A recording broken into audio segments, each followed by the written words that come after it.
Coming up on Arirang News, a South Korean team of experts are now in Fukushima, kicking off their mission to check the safety of Japan's planned wastewater release. They say the inspection will be focused on the purification system and the tank that stores radioactive water.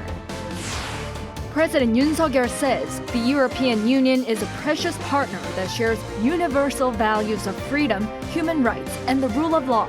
This in his remarks coming back from the G7 summit during the meeting today with European leaders at his office in Yongsan. The latest trade data show South Korea is likely to post a trade deficit for a seventh straight month in May with sluggish exports. But the country's finance chief expects the trade balance to improve in the months to come.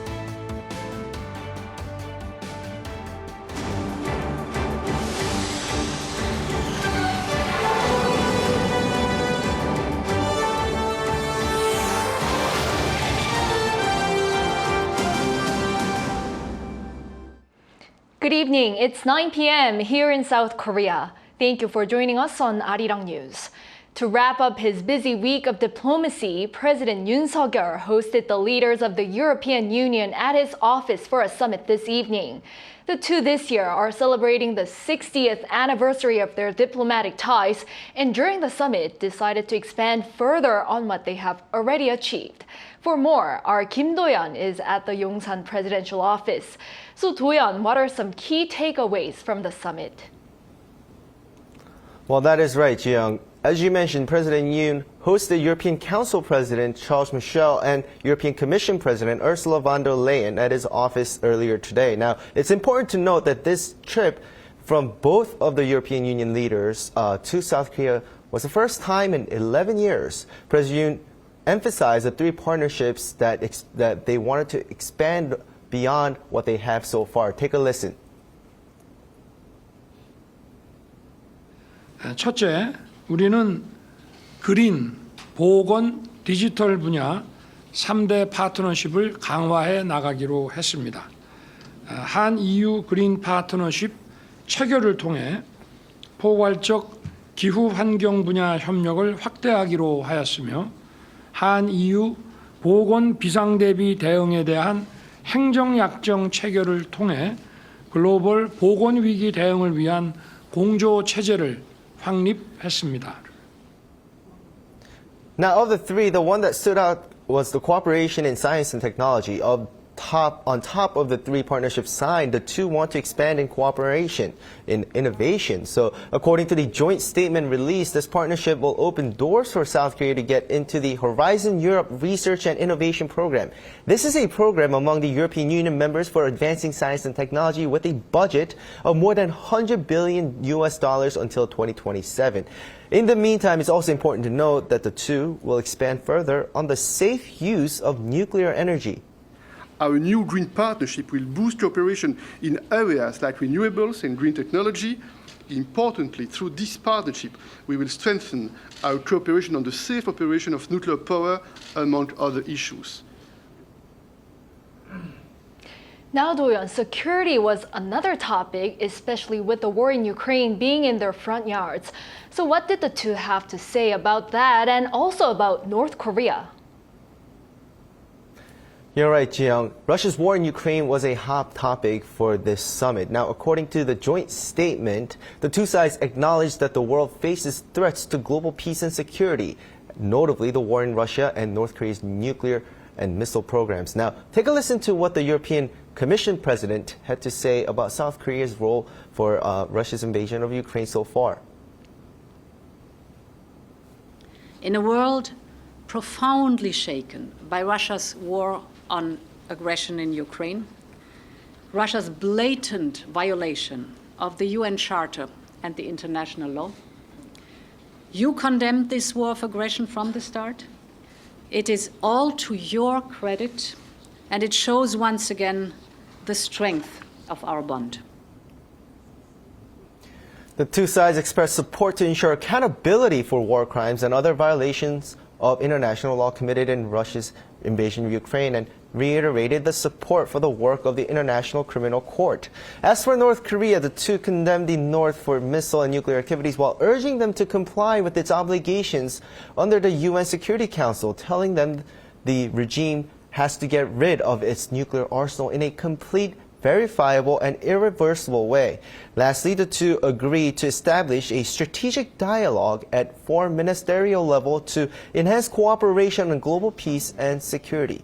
As you mentioned earlier, this now wraps up President Yoon's week-long of diplomacy, starting with Canadian Prime Minister to the G7 summit to the two summits here in Seoul. Back to you, Ji-young. Thank you, Do-yeon, for your thorough report. That was our Kim Do-yeon at the Yongsan Presidential Office. Over the weekend at the G7 summit, U.S. President Joe Biden invited his Korean and Japanese counterparts to Washington. The talks may take place as early as this summer for expansion of cooperation, especially in the fields of security. Our Lee Si-hoo tells us more. Three-way talks between the leaders of South Korea, the United States, and Japan could take place in Washington, D.C. as early as this summer. That's according to a report by Yonhap news agency quoting an unnamed official at South Korea's presidential office on Monday. South Korea's Vice Minister of Defense Shin Bum-chul, during his radio appearance also on Monday, said that while he has yet to hear specifics, the talks could possibly take place in the summer or in September before the United Nations General Assembly. The trilateral meeting, according to reports by Reuters, was suggested by U.S. President Joe Biden during a meeting with President Yoon and Japanese Prime Minister Fumio Kishida on Sunday on the sidelines of the G7. Reportedly, a specific timeline will be finalized after consideration of the three nations' political and diplomatic schedules. It's expected that the trilateral talks will involve a discussion of measures to, quote, upgrade trilateral cooperation to a new level as shared by Yoon's office Sunday. The presidential office spokesperson Lee Do-eun said in a written briefing Sunday that the leaders of the three countries agreed to deepen trilateral cooperation in security, such as real-time sharing of information on North Korean missile warnings. Lee said there would be cooperative efforts in other areas too, such as economic security and Indo-Pacific strategies. But it's expected that the expansion of cooperation would first come in security. An agreement could possibly be made during the meeting of the three countries' defense ministers at the Shangri-La Dialogue, or Asia's premier defense summit in June. If so, the real-time sharing of warning information could begin in the second half of the year. Regarding this, South Korea's Defense Ministry spokesperson Yonhap said that negotiations for specific implementation plans are underway. Lee Si-hoo, Arirang News. A team of South Korean experts are now in Japan and started their on-site mission to assess the safety of Fukushima wastewater. Their inspection will be centered on the nuclear power plant's purification system and tanks that store wastewater. Bae-eun-ji reports. Amid lingering concerns about the safety of the wastewater from the crippled Fukushima nuclear power plant, the South Korean inspection team that was sent to Japan kicked off their mission on Monday. At Japan's foreign ministry in Tokyo, they held a meeting with those from the Tokyo Electric Power Company that runs the Fukushima power plant, as well as officials from Japan's Industry Ministry and the Nuclear Regulation Authority. The 21-member group, led by Chairperson of Nuclear Safety and Security Commission Yoo Guk-hee, arrived in Tokyo the day before. The team is made up of top experts in each field, so they will not be swayed by anything. They will check the safety of the facility based on scientific evidence. The group mostly includes experts in nuclear reactors and radiation, as well as one expert in radiation in marine environments. Throughout their 6-day trip, they'll assess whether the treated water is safe enough to be released into the sea.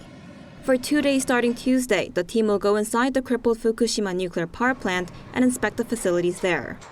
On Tuesday, they'll focus on examining what's called the ALP system, the purification system that'll be used to remove radioactive substances from the contaminated water before it's released into the ocean. Then on Wednesday, the team will visit the chemistry research lab there to assess the process and the facilities that are used to determine radionuclides in the wastewater. On the last day, the 25th, they'll hold a more in-depth discussion with the Japanese officials based on the information gathered from the on-site inspections. before returning back to Seoul the following day. 배은지, Arirang News. Meanwhile, earlier in Hiroshima, speaking to members of the media on Sunday after the G7 summit, U.S. President Joe Biden says he expects Washington's ties with Beijing to improve in the near future. Lee Seung-jae has more. After the three-day G7 summit in Hiroshima, U.S. President Joe Biden held a press conference on Sunday to discuss key issues discussed with other world leaders in Japan. There, Biden said the group of 7 leaders had agreed to diversify supply chains to reduce dependence on China, stressing that they're not trying to decouple from Beijing. And despite U.S.-China relations being ever so frosty, especially since the diplomatic tensions caused when the U.S. shot down a Chinese balloon that flew over sensitive military sites, the U.S. leader expects relations to thaw very shortly. Still, Biden stressed that the U.S. refuses to trade certain items with China over concerns that such goods can be used to produce nuclear weapons and other weapons of mass destruction. Meanwhile, Biden touched upon the potential use of F-16 fighter jets by Ukraine as G7 leaders agreed to joint allied training programs for Ukrainian pilots. While no discussions on the actual delivery of F-16s were mentioned, Biden said that he had received a flat assurance from Ukrainian President Vladimir Zelensky that any F-16s received from their Western allies will not be used to go into Russian territory. I have a flat assurance from Zelensky that they will not use it to go on and move into Russian geographic territory. But wherever Russian troops are within Ukraine in the area, they would be able to do that. Biden says it's highly unlikely the planes would be used in any Ukrainian offensives in the coming weeks, but added that Ukraine would need such weapons to continue to defend itself from Russia. Lee Seung-jae, Arirang News. As a follow-up to bilateral talks between Presidents Yoon and Zelensky at the sidelines of the G7 summit, South Korea looks into what specific items to send for more non-lethal military support to Ukraine. Kim Hyun-sung has the details. South Korea has agreed to supply further non-lethal aid to Ukraine. This follows an in-person discussion between South Korean President Yoon Suk-yeol and Ukrainian President Volodymyr Zelensky on the sidelines of the G7 summit on Sunday. President Yoon, emphasizing South Korea's firm commitment to upholding freedom and international order, agreed to extend support to Ukraine through a wide range of means, including diplomatic, economic, and humanitarian aid. President Zelensky, in response, expressed his profound gratitude towards the South Korean government for its enduring solidarity with the free world and its timely delivery of much-needed humanitarian aid.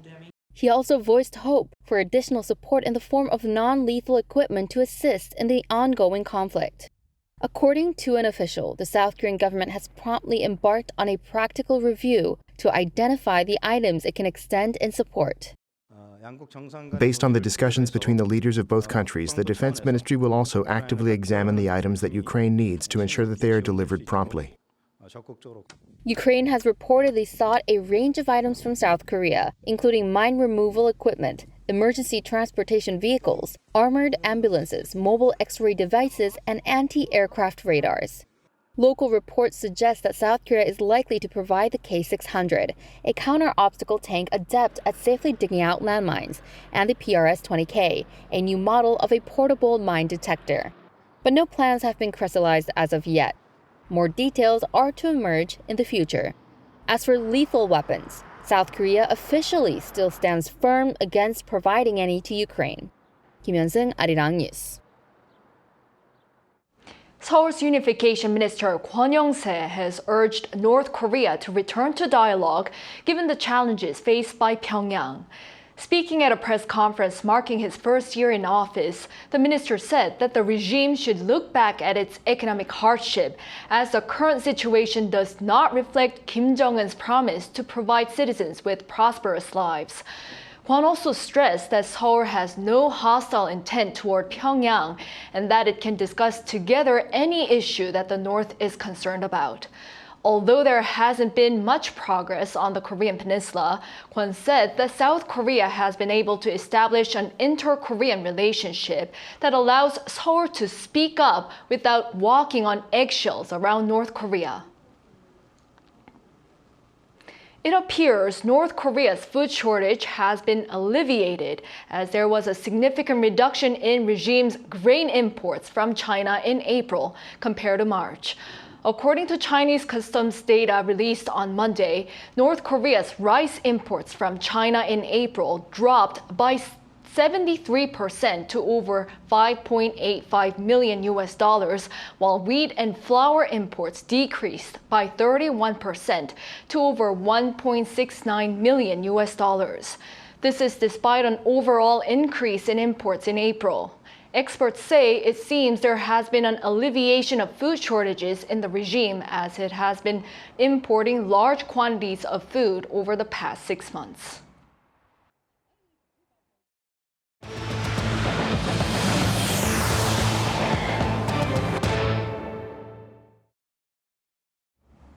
The latest trade data show South Korea is likely to post a trade deficit for a 7th straight month in May with sluggish exports. But the nation's finance minister anticipates a turnaround later in the year. Our Moon Hae-ryun with more. South Korea's exports are on a downward slope, but Finance Minister Chu Kyung-ho remains optimistic that things will start looking up soon. Data released by Korea Customs Service on Monday shows that the total value of exports for the first 20 days of May was $32.4 billion, more than 16% lower than the same period last year. On-year declines for the country's exports have continued for 7 straight months, putting the country's trade balance in the red for the longest period since 1997. So far this year, South Korea's trade deficit has hit $29.5 billion. All major industries, with the exception of the auto industry, saw declines in outbound shipments. Computer-related goods saw more than a 47% decline on year, and semiconductors fell by nearly 36%. Exports to all of South Korea's major trading partner countries fell in the same period. Shipments to Taiwan saw the biggest decline of nearly 54%, but exports to countries such as the United States and China also fell. Despite these figures, Finance Minister Chu Kyung-ho said in a parliamentary session on Monday that there will be a turnaround in the months to come.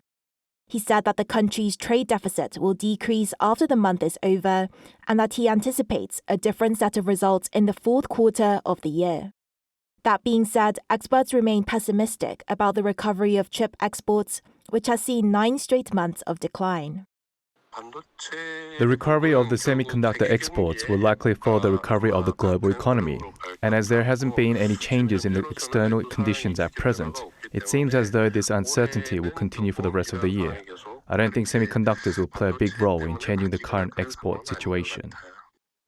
On the other hand, auto exports saw nearly a 55% jump on year in May due to the growing popularity of eco-friendly vehicles.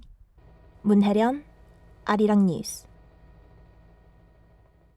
In the U.S., efforts to avert a potential default continues Monday afternoon as President Joe Biden and House Speaker Kevin McCarthy meet for more talks to hammer out a consensus. Yoon has more. On Sunday evening, while flying back from the G7 summit in Japan, U.S. President Joe Biden discussed the current debt ceiling issue with House Speaker Kevin McCarthy over the phone. This was following negotiations last week between senior White House aides and House Republicans that failed to come to an agreement. And during a news conference in Japan, President Biden stated that much of what the Republicans have already proposed is simply unacceptable. McCarthy told reporters that the phone call was productive, but their differences still stand. What I'm looking at are where our differences are and how could we solve those. And I felt that part was productive. But look, there's no agreement. We're still apart. President Biden will be meeting with Speaker McCarthy on Monday upon his return to Washington. McCarthy says Republicans backed an increase in the defense budget while cutting overall spending, and that debt ceiling talks have not included discussions about tax cuts passed under the former administration. While President Biden has stressed that he's open to making spending cuts and said he was actually not concerned about the cuts leading to a recession, but he could not agree to the Republicans' current demands. Currently, the Republicans hold a slim majority in the House, and the Democrats have narrow control of the Senate, so no deal can pass without bipartisan support. Less than 2 weeks remain until the June 1st deadline U.S. Treasury Secretary Janet Yellen reaffirmed on Sunday, when the Treasury Department has warned that the federal government could be unable to pay all its debts. A failure to lift the debt ceiling would trigger a default that would cause chaos in financial markets and spike interest rates. 이은진, Arirang News. Now that China has banned products made by the U.S. memory chip giant Micron Technology from their key infrastructure projects, Washington says it'll engage with its allies to address this issue. Beijing's cyberspace regulator on Sunday announced that Washington's biggest memory chip maker's products pose serious network security risks to China's critical information infrastructure supply chain. This decision was made public a day after the G7 leaders issued a joint statement that criticized China. The U.S. Commerce Department opposes the restrictions, which the official says have no basis in facts, adding that it'll work with other countries to cope with what it called distortions of the memory chip market caused by China's actions. South Korea's homegrown space rocket, the Nuri, has its third launch scheduled for this Wednesday. The vehicle loading operations began today before Nuri is transferred from the assembly facility to the launch pad. The Korea Aerospace Research Institute announced that Nuri is being loaded onto an unmanned, purpose-built transport vehicle in order to move it 1.8 kilometers to where it'll take off from. Loading Nuri onto its transporter vehicle will continue throughout the day as it is 47.2 meters long and weighs 17.5 tons. Once all operations are completed, Nuri will be moved to the launch pad Tuesday morning.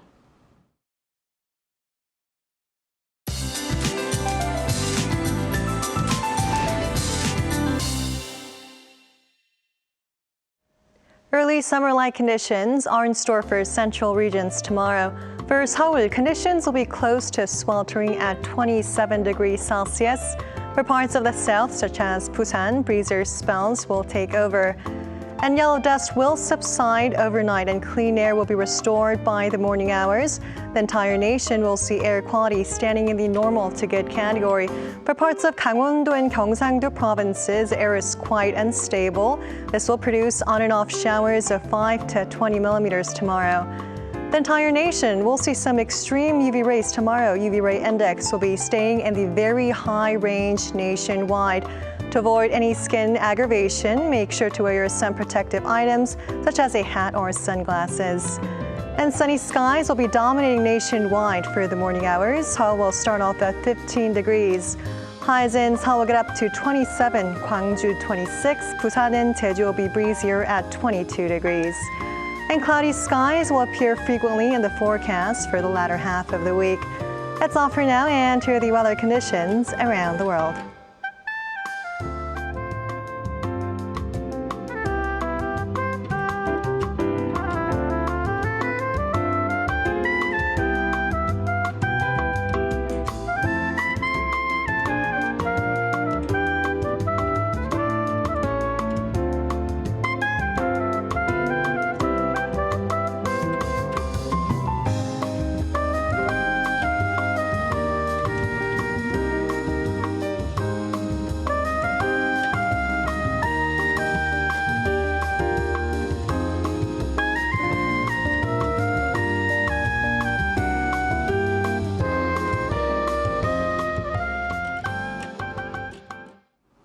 That's all for tonight's newscast. Thank you for watching.